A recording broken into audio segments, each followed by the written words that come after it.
Hello everyone, and welcome to DC Public Library STEM Time. I'm Miss Tara. So today we're going to focus on the M in STEM, which stands for math. And this is a two-part video series, and this is part one of that video series, focusing on tangrams. Now a tangram is a Chinese puzzle, and it's made of a square, and within that square you have 5 triangles, 1 parallelogram, and 1 square, 1 smaller square. And so a total of 7 geometric shapes that are then rearranged to solve the puzzle again and again and again. And as fun as that is, we're going to take it up a notch. We are going to create a tangram picture using many different shapes. We are going to use, in my picture, I've used the triangle, the square, the parallelogram, the hexagon, the rectangle, and the trapezoid. You are also welcome to use a pentagon, an octagon, and a diamond.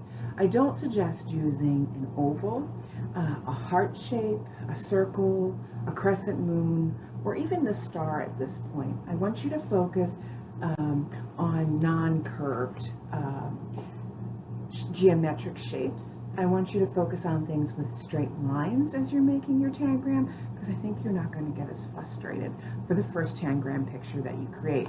After doing one, you're going to be a pro and you can totally experiment and do whichever shapes that you want.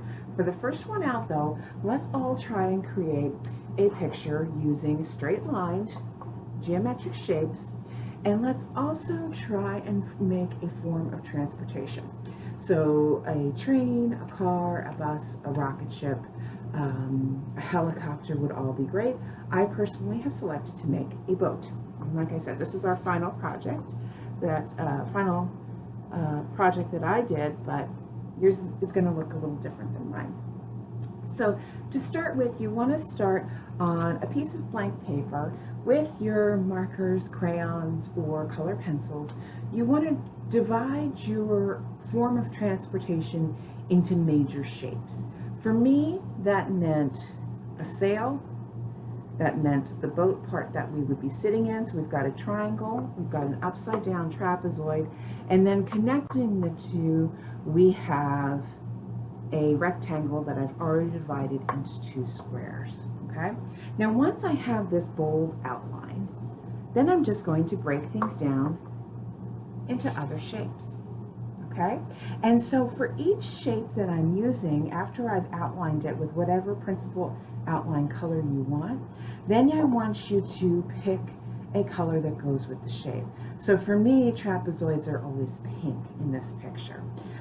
Parallelograms are always orange. Long rectangles are always a light blue. Squares are green. Triangles are purple.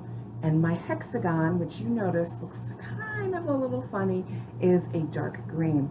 Now, the reason I don't want you to judge too much my hexagon is because, hey, look, this is fun. We're having fun, right? The other thing is that there's no such thing as a straight line in nature. Right now we are being a combination of mathematicians and artists, okay? So what I want you to walk away from this project with STEM-wise is the concept that shapes can live inside of other shapes. That's really important when you're someone like an architect who's building things and you're designing things, and engineers, when they start building things and they're using shapes within shapes. That's a really big concept to get. The other thing I want you to understand is that shapes are part of math, and that's a really awesome thing. And for those of you who are older, you might have heard concepts like radius, circumference, and degrees, and that's when we start measuring lines within shapes and things like that, but we're not worried about that today. So while you're welcome to use a ruler as you make your tangram picture, you don't have to.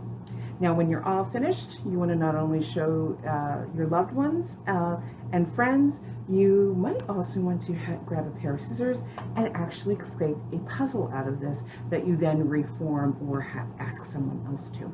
But that's up to you. I'm so proud of my artwork, I'm keeping it intact. And I'm going to show you a different way to create a tangram in the next video.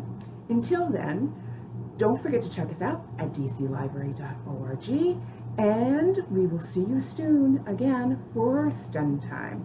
I'm Miss Tara.